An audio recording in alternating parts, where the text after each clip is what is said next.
What's going on, guys? Gilly Del Trez here, creator of Under the Flesh, Lair, Pistolera, Galactic, Rodents of Mayhem, and the Deep Dark. And if I sound frustrated, it's because I am. I know what I was getting into. It's no secret. But I want to preface this by saying I have a strong admiration for Terminator's franchise, right? Let's just say for Terminator 1 and 2, because that's it. I mean, if you want to call that a franchise, go for it. All the films that came after it, for some reason, my brain, you know how when you go through a trauma, or you hear about people that go through trauma, like the brain kind of like blocks any type of recollection of that, and it doesn't even want to process it as like even a memory, just like automatically, just like blocks it out from memory, and that's like your brain protecting you. So I feel like with the Terminator franchise, when I saw part 3, like I didn't enjoy it. My brain just blocked it. Terminator Salvation, for what they try to go. When I, saw the previews, you're like, yeah, you get excited. But then when you actually watch it, it's like, your brain just, cast any memory of that just out. Terminator Genesis, I remember renting that at the public library. I think that I saw that there, and I didn't even finish it. Again, just the brain just, So when this one came out, I'm not going to lie, when I saw Sarah Connor, I was excited because, again, I love Sarah Connor. I grew up on Terminator 1 and T2, and for me, that was the epitome of just amazing sci-fi cinema. And Sarah Connor was a badass. I just, something about her where I felt like, man, a woman like that, I just thought that was sexy, a woman that was just that powerful and tough and just fearless. There's just something I thought was cool. And, we saw what she went through in part 1, so it was believable for her to be such a badass in part 2. So when obviously Dark Fate came along, and then after seeing more and more about it and learning more about it, it was just like, it had the whole Terminator franchise in a woke hold, right? It's just like this woke agenda was on a whole new level. Right. So like I said, this is a spoiler rant. So because I have a channel, right, that I'm trying to, grow, I have to take the most sacrificing blow that I can take. And that's by paying money to see this movie so you don't have to. Okay. And granted, it was only $5. So if you have a $5 cinema anywhere and you just need to absolutely see what a trash mess this is, what a steaming pile of cow dung this is, by all means, torture your eyeballs, and your ears for that matter, and all your other senses, right? So let's get into it. This is a spoiler rant. So I sit in the theater, and you're getting the credits opening in. The movie company for the film houses, whatever, and then you kind of like get this video footage literally from Terminator 2 or Terminator 1. They went back to Terminator, and how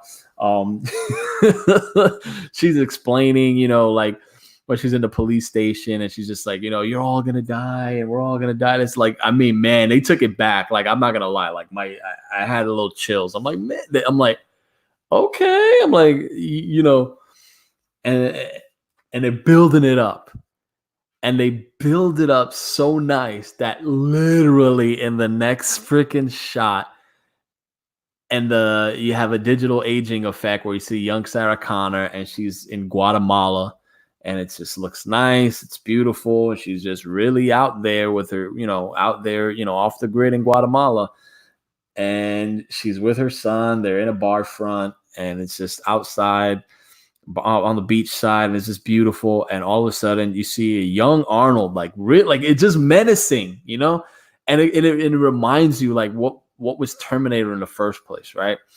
And he comes and he has a gun, and of course she has a gun on her, and she's just like a handgun is ever going to stop a Terminator, right? Don't you know that, Sarah Connor? And he's just there, and he just shotgun to the chest to little Johnny Connor, and he's dead. And Arnold's Terminator walks away, into the sunset. It's almost like he's going to walk into the water and you just don't see him again. And that's how we start the film. John Connor literally killed off. What are you doing? Like, is anything at all sacred? And this is the problem I have with a lot of these movies, and when they reboot and when they do it over and over and over again. Like, just because you do that doesn't mean anything. It's not like you're edgy. It's not like you're basically you're showcasing why you shouldn't even have a franchise to begin with, or what you even think is a franchise. Like, you're showcasing like why just cinema, why there's nothing sacred. You're just showcasing the shit show that is movies nowadays. And it's just everything is for a mother frickin' dollar. And that's it. There's no respect. There's nothing. You don't hold anything sacred. There's no respect to the source material. There's no respect to the fan base. There's no respect. You just like do whatever you want because you're Hollywood. You got the money to do it, and you just want to put people in the seats. You could give two mother freaks about Terminator. So you kill off John Connor, and what sucks about that is that everything in part 1 and part 2 meant literally jack squat. Okay, because if you remember in Terminator 2, he had to kill himself. Just because if anything ever happened, he was a liability, or he could, hurt John Connor. Like, he just, listen, I protected you, and now I got to go. And we were crying, the thumbs up in the lava. We don't want to see you go, and it hurt, right? But what's so crazy is that Arnold is in Terminator Dark Fate, but it's another Terminator. The one in the beginning who literally shotgun blasted John Connor square in the chest, murdered him outright. This same Terminator apparently grew a conscience and felt so bad that he killed John Connor that he actually has a family. Let that sink in. This is the same Terminator, right? That what we hear Michael Biehn in part 1 saying, they can't be reasoned with. Don't you understand? They just keep coming. And that was the beauty of Terminator, right? That was the beauty of Terminator. So what I want to do is I want to show you this picture of what epitomized what the hell a Terminator was.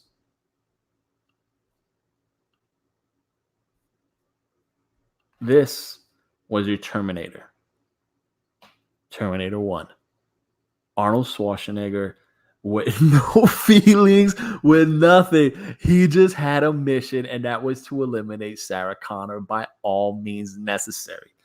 And when we think about sci-fi and what element I love about Terminator is, people could say it has a horror element. Yeah, for sure. I like to say it has a terror element because he just keeps on coming. He doesn't stop. If you remember the scene where one of my favorite scenes in that movie is not the scene, okay, where he blows up, where he just goes off on a freaking one-man army in a police station. That is the top. That's like that's action in horror because there's just something you'd never think of, right? There's just one man. This is a machine just walking in, just murking freaking officers, plainclothes officers, right? Probably family members, just freaking murdering them, right? Cold blood, just like a machine would do, right?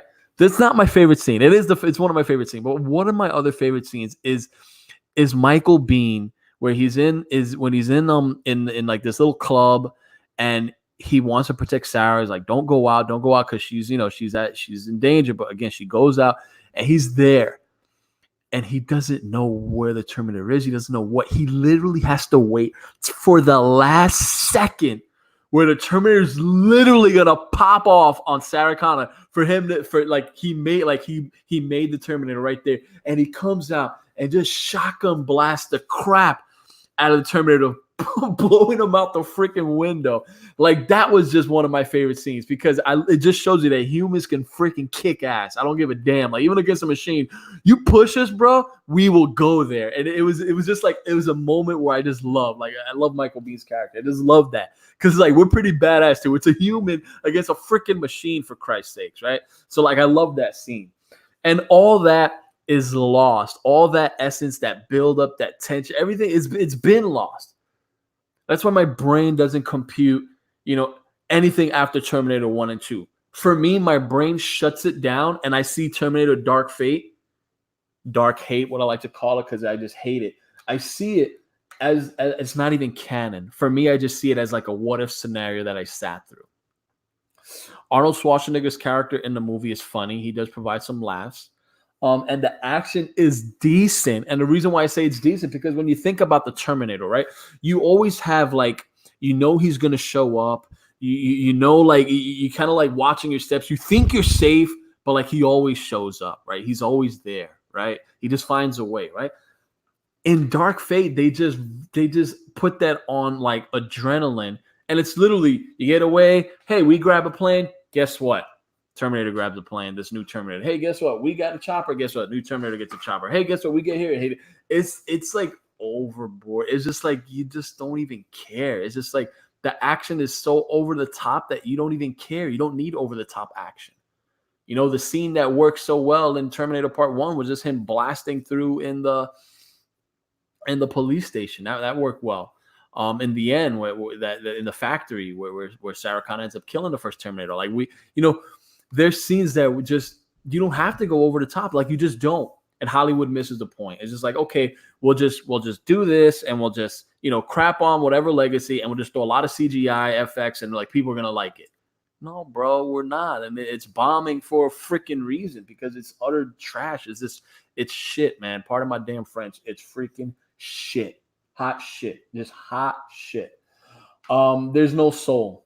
Like I said, there's no soul. Whatever soul that was in Terminator 1, Terminator 2. And what made Terminator 2 so brilliant? He comes back, but he's the freak. He comes back. So you freaking you're shitting bricks, but he's good now. Like, that was a twist and a half. That's just like, what the freak? Like, holy cow, that's what made Terminator 2 Judgment Day so awesome. And then you played on the whole feelings thing, like the program. Like, you played on that. And you made such a hateable character, this little spoiled brat punk Edward Furlong. You made him kind of likable because he respected the Terminator. You saw the Terminator as a father figure. And when you think about the plot logic that they used to bring a Terminator back to kill John Connor, it totally just takes a hot dump on why the Terminator killed himself in T2 and going into the lava. Because, he could have been there to protect, John Connor, no matter what other Terminators you're going to throw out down the line, right? It's like you could just throw Terminators out. Like, he would have been there, right?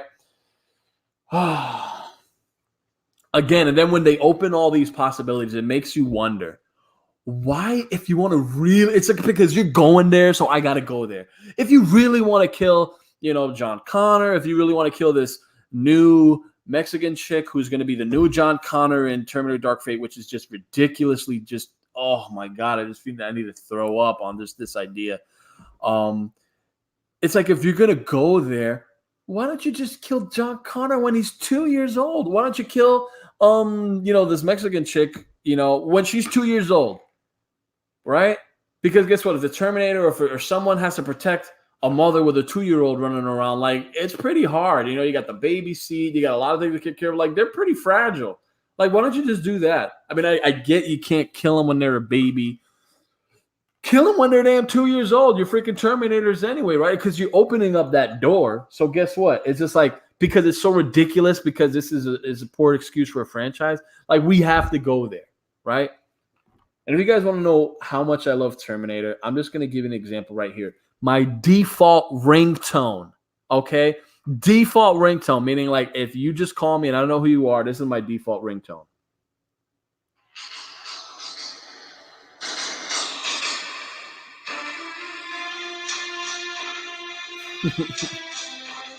I love it, man. It's my freaking default ringtone, people. Okay? Terminator 1 and Terminator 2 are on my top 10 list of greatest movies of all time. I squeeze them in there.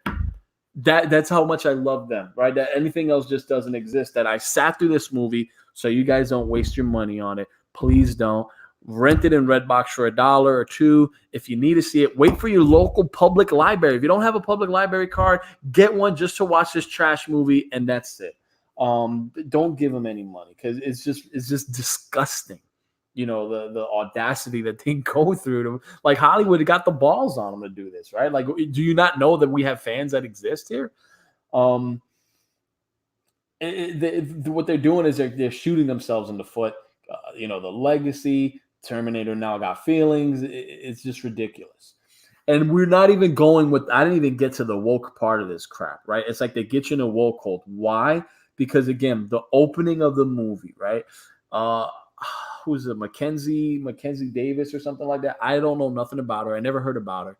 But I'm not going to lie. Okay, she has a beautiful body. And, the Terminators, when they come out or whatever, she comes out in her birthday suit and she's kicking some police officer's ass.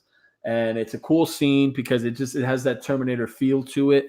But it quickly goes sideways. She's not a Terminator. She's augmented. She's a human that has some type of augmentation that makes her kind of superhuman, but she still can't nowhere near stop the Terminator. So it's just like, what are you doing?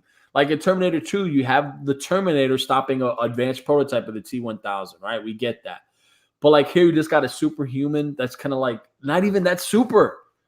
And she has to inject herself with like this morphine, cocaine, liquefied white, substance to keep her going. It's stupid. And again, you're forcing the agenda because all of a sudden this Mexican chick, I think it's Natalie Reyes, I think, she's like, they make it seem like she's going to give birth to the new John Connor. Spoiler alert, she is the John Connor. She's the one that actually saves our superhuman that gets thrown back into, the past to protect her. If that sounds like a handful or a mouthful, it's just trash. Okay, so get this. The Mexican chick that the woke Mexican chick, right? We're forcing this agenda here. I get it. You're shoehorning this whole ideal.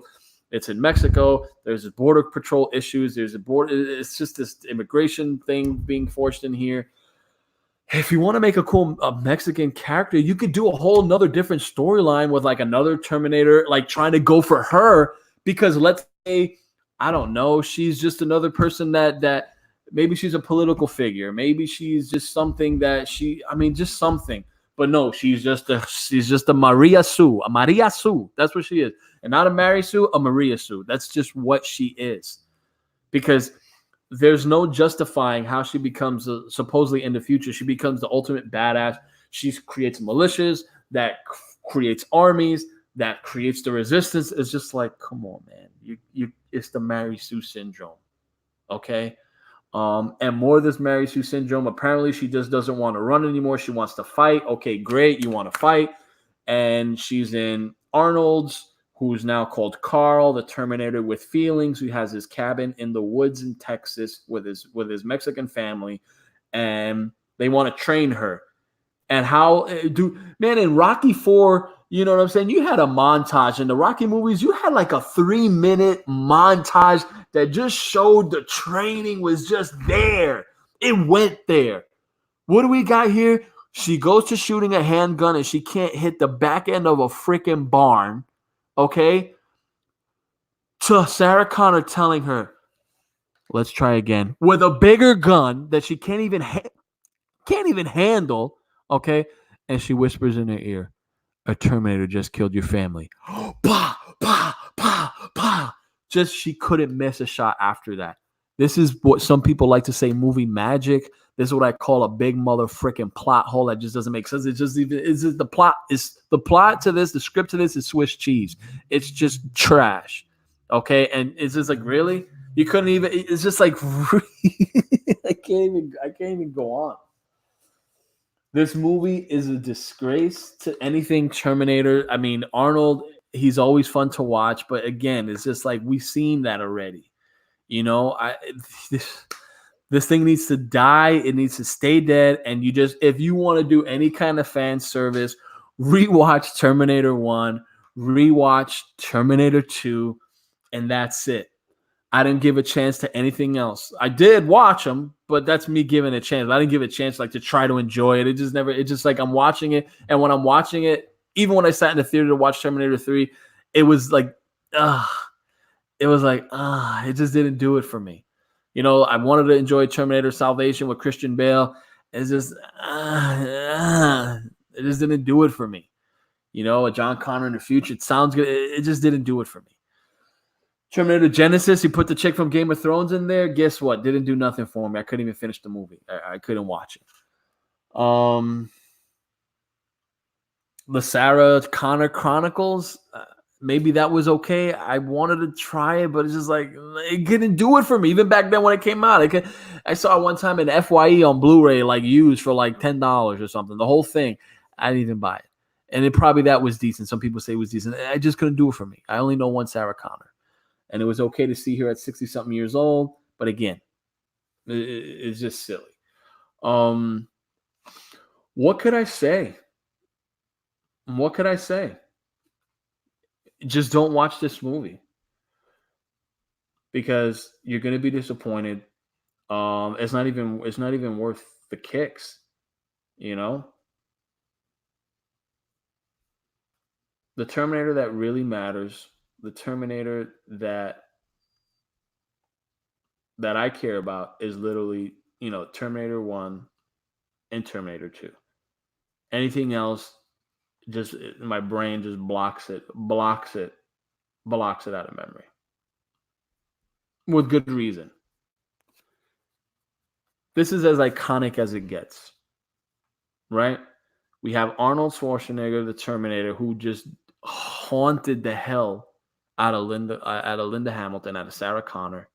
Okay, killed Michael Biehn. It's just like there's a lot there, but now they're on the same side, and like this is like iconic. This is like movie magic. This is just like a sci-fi trope that's been done, but like just this has been executed on a masterpiece level. Anything else, it's just not even worth breathing. It's not even worth even batting an eye for. It's just money grubbing is what it is. It's totally what it is. Money grubbing. And don't watch Terminator Woke Fate, Terminator Woke Holder. It's just don't do it, guys. Like I said, if you feel like you absolutely need to watch this movie, watch it for free. Wait for it to come out to your public library and support your local public library. That's all I'm going to say. Because it's just utterly ridiculous. And guess what? How did they get away from the Terminator? This new T-1000 that looks like Sean Bean. Not Sean Bean. It looks like Mr. Bean. And, Pee Wee Herman. How you might ask? Apparently, Mackenzie Davis is super soldier. She has this power core inside her body. Can you believe that? And if you get it so close to like that evil, mean, liquidy Terminator that could clone himself, and I don't know why he doesn't clone himself more than once, and I can't even explain why there's situations where it would be better for him to stay at 2 people, maybe 3. He kind of fuses back into himself, whatever. If you get close enough, you can kill him with the thing in the power core that this superhuman Mackenzie Davis Terminator wannabe woman has, right? Are you serious? Like, really? Are you serious? If that's the case, why don't you just come with a separate power core that you could shoot it into like a rocket launcher and just eliminate, this freaking new Terminator thing? It's like you went there, you making me go there. It's just like, are you serious? Jesus Christ. And the Mexican chick, like I said, she couldn't handle a gun. She couldn't handle a knife. She at the end of the movie, they try to make her some badass. Okay, like they do, because again, like she was a real badass. She's a John Connor, right? And she's the one that sends Mackenzie Davis to save her, right? She's the one that sends her, right? Because apparently she's the one that saved Mackenzie Davis when she was like in her teens. And they go to like a flashback, and we see this Mexican chick. If you thought that was bad, we see her with cornrows, right? We see her like fighting and kicking ass, but she barely can do that. It's not even believable. It's forcible. This is where this woke thing gets it. It's forcible. If you guys wanted to make it believable, I'm sorry, y'all should have got Michelle Rodriguez. If y'all don't like her, she's a badass. I'm sorry. Girl Fight just proved that she could kick a dude's ass in a boxing ring, and it was believable. Okay, Resident Evil, she was just a badass in there. In Fast and the Furious, she's just a badass. You should have gotten Michelle Rodriguez. And that would have made sense. Or get a woman that can handle a gun. The reason why I say that, because at the end of the movie, she's driving away with Lara Connor in a Jeep, and she's supposed to look badass. The way she pulls her car off from the freaking sidewalk driving away doesn't even look scary. It doesn't even look like she can handle the car. She's like with two hands trying to turn the wheel. It just looks like, girl, you can't even handle an SUV Jeep. Are you serious? This is what passes off for cinema nowadays? People, this is why I freaking make stories. This is why I write comics, yo. This is why, this is what fueled me to just want to get my stories out. This utter trash. God forgive me if I ever make it in Hollywood. If my stories ever become something, I will vow to my last dying breath that I won't sell out in a way to see my stuff just paralyzed, deconstructed, just freaking neutered, castrated to the point where it doesn't even have a soul or an essence of what it used to be. Would never do that. Will never ever do that. This movie was just a travesty in every sense of the word. Anyway, guys, don't watch Terminator Dark Fate. Just don't do it. Just don't do it. Don't do it. And before I go, I'm just gonna leave you with this. Let me share the screen one more time for another thing. Get woke, go broke, Terminator. If it bombed people, but here's what bothers me. We got Robert Rodriguez here. Robert Rodriguez, who's an amazing actor. What is he doing here? Like, what are you doing being associated with this? I guess it's half a smile. It's almost, I guess I could say you were forced there. I guess that makes sense. It looks like you were kind of forced there. I mean, you don't look too excited. Like Gabriel Luna looks like super excited. There's no way you even half decent at a menacing looking Terminator. And Robert Rodriguez kind of maybe just forced to be there. I don't know. Anyway, guys, please like and subscribe. Please help me grow my audience so my comic books can get more exposure and I can create some stuff that could actually be serviceable and decent and people would want to watch, because what's going on in Hollywood in some ways is just it's a massacre. It's just a straight massacre to the old IPs that we used to love and respect. It's just a massacre. Anyway, guys, I'm done.